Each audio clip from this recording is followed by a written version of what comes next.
Neat fight coming up at UFC 261. We have Boondock Tristan Connelly representing the lower mainland in BC, taking on Pennsylvania's own Pat Sabatini. And Matt, for Tristan Connelly, you might look at the graphic next to us and say, what? Like, that doesn't make any sense. No, trust me, it does. He's going to be taking this fight at featherweight against Pat Sabatini, well, a featherweight. And for Tristan Connelly, it was a short notice call-up his last time out, which was a very long time ago, back in the year 2019. Matt, 2019 was a great year. It was the second year of Fight Night Picks. And for Canada's Tristan Connelly, he picked up a huge win. He was a plus 350 underdog, plus 400 on some sites against Michel Pereira. And in that fight, I don't know what happened to Michel after like the first round, but I know you're going to like this lyric. They asked me if I'm lying. It was like Michel Pereira was at the club and he had been drinking some proper 12. And in round two, well, he said, I say really. I'm really out my mind. I say really. And he just kept pounding that proper 12 in between rounds because Tristan Connelly took over that fight. Michel Pereira decided, I'm going, well, like the YouTube channel, all gas and no brakes. And then he absolutely gave out. And the much smaller man out-grappled him to a decision win. And it was probably the biggest shock in my entire life watching MMA was that fight, Matt. Craig Allen, a prop comedian now? But no, it really was a shock because no one had any expectation for Tristan Connelly going into that fight. We all knew how good Michel was and how crazy his highlight reel was about really the moonsaults and the crazy kicks and whatnot. And no one ever considered that Canadian on a week's notice moving up a weight class really ever had a chance in that fight. But Tristan Connelly showed true grit in that fight, if nothing else. He really did show that, hey, it's going to take a lot more than some fancy movement and some crazy kicks to get me out of here. Tristan Connelly, we like to throw the word scrappy around, but Tristan Connelly really is just one of those scrappy fighters. And look at the picture. Exactly. He looks like a guy that's been fishing on a boat for 25 years, and well, I guess it's time to pack up. Now we gotta grapple again. Tristan Connelly's the type of fighter who... Paulo Costa probably has nightmares about guys like Tristan Connelly because Tristan Connelly was made to take advantage of fighters like Michel Pereira, like Paulo Costa. If you're a really good striker and you get tired, Tristan Connelly is out there to drag you into the deep waters. And we know him because he is. He's tougher than a $2 steak, but he also does have that crazy cardio and just that crazy, and I know this is going to sound cliche, but that crazy will to win. If Tristan Connelly is conscious, he's going to try to win the fight. And he is going to have that constant kind of zombie forward movement where no matter what happens, Tristan Connelly is the one going to be moving forward in the majority of his fights, and that's what you have to like him for. Now, Matt, you could call him Tristan, you could call him Connelly, or every time you can call him Tristan Connelly. That's fine. He's taking on Pat Sabatini. If I know anything about Pat Sabatini's a good fighter. He is. I'm just kidding. For Sabatini, this is a guy that's supposed to make his debut, well, not that long ago. And listen, if you're a big MMA fan, maybe you saw that last week we were supposed to have Josiane Nunes taking on Zara Farron.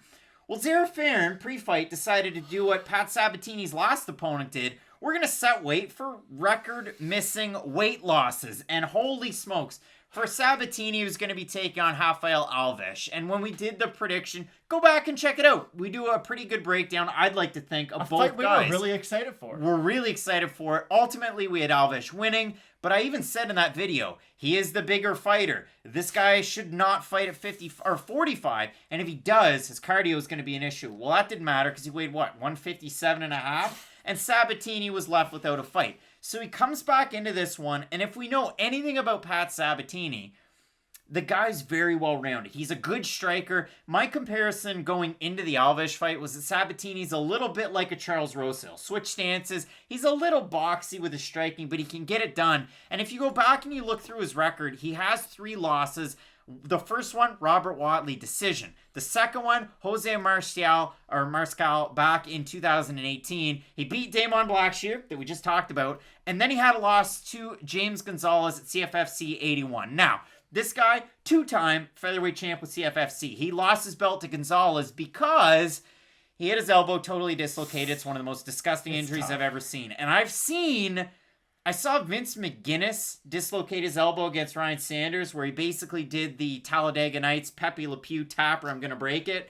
And he broke it. And it was gross. But in that fight, it happens to Sabatini, and it happens. So he did only take off about 7 months between that fight when he took on Jordan Tittoni, and then he fought Jesse Stern. Not great records from both of those two guys, but Pat's still getting it done. From Tristan Connelly, like I said, really long layoff. The Pereira fight was back in September 2019. He was supposed to take on Lecco Alex da Silva back last year in Portland. It would have been a bit of a hometown game. You're close to Vancouver area, but ultimately it fell out. So for Connelly, he had a neck injury. His wife had a kid in the summer. It's been a long while coming back. He has been training out of Extreme Couture to get ready for this one. I saw him down in Vegas early, kind of getting the rounds in. And the guys that he had with him, Jeremy Kennedy. He's been training also at 10th Planet with Alon Cruz in some of the pictures, and at Extreme Couture at Julian Arosa. He's a Brazilian Jiu-Jitsu black belt. Opposite him, Sabatini, also a Brazilian Jiu-Jitsu black belt.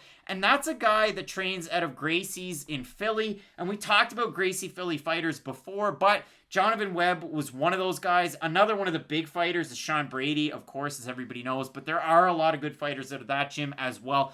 I love the matchup because stylistically, somewhat similar in the grappling and the wrestling departments. I think Sabatini has an edge in the striking. He also has a pretty damn big edge in, well, age. I mean, he's about 5 years younger. But for Connelly, been out for a while, time to recover and recuperate, enjoy British Columbia for all it's worth. Ultimately, what do you make out of this one? So the things about Tristan Connelly that I don't love going into this fight are the things that you would mention. A, he is 35, making his return from 170, and the weight cut does worry me a little bit. I do know he has fought at 145 earlier in his career. So the last time that he fought at 145 pounds, you bring out the paper notes for this stuff, was back very, and I gotta keep saying it, very long time ago. It was back in 2015 against Mario Pereira. He ultimately lost that fight by decision. That was at BFL 39. Halloween Hell. Great name, BFL. There you go. Just a great marketing ploy. I worry about Tristan Connelly. With the neck injury, with him being 35, with him going down to a weight class he hasn't fought at in over 5 years, it's just a lot that does concern me. And really, when I look at the places Tristan Connelly can have success in, it's, okay, he's got good wrestling, he's got that black belt in jiu-jitsu, and if he does get top position, we know how dirty he can be on top. It's not like Pat Sabatini, some slouch off of his back, or even when it comes to takedown defense. So I do think if Sabatini could just make this a striking matchup between these two, he has the wrestling defense. I think he has the cardio to be able to at least keep Connelly off him and at range throughout this fight. I'm going to pick Pat Sabatini. But for Connelly, if he can prove me wrong at the age of 35 down to weight class that he has yet to compete at in the UFC for, good on him. That will be really, really impressive, and it will be a great springboard for him to fight other guys, but I just like Pat Sabatini. 9-1 in his last 10 fights for Tristan Connelly, and you look at the win streak, he beat Prince Edward Island's Lenny Wheeler at Elite 1 MMA back in 2017. Shouts to all those Moncton, New Brunswick MMA fans, but ultimately, it is an interesting fight with the odds. Sabatini, pretty big favorite, open to plus 105. That line dropped and adjusted very quickly. He's now minus 234 favorite. With Connelly open to minus 125. He's now a big underdog at about a plus 187 or thereabouts. If we have a look at the Tapology votes, Matt, wow. That's a bit of a surprise. 799 total votes, 63% Connelly, 85% by decision. The 37% that have Sabatini, 70% by decision. For me, I really like the striking out of Sabatini. I'll be interested to see how Connelly makes out because he's been in Vegas for a little bit now. It seems like, a month, a couple months at least over on the Instagrams. But you take advantage of the Performance Institute, especially if you're somebody coming from BC down to Vegas. You're, I don't know what his lodging situation is, but at least you get your foods and your meal prep done. So I'm sure the weight cut was done, successfully. It was done the right way.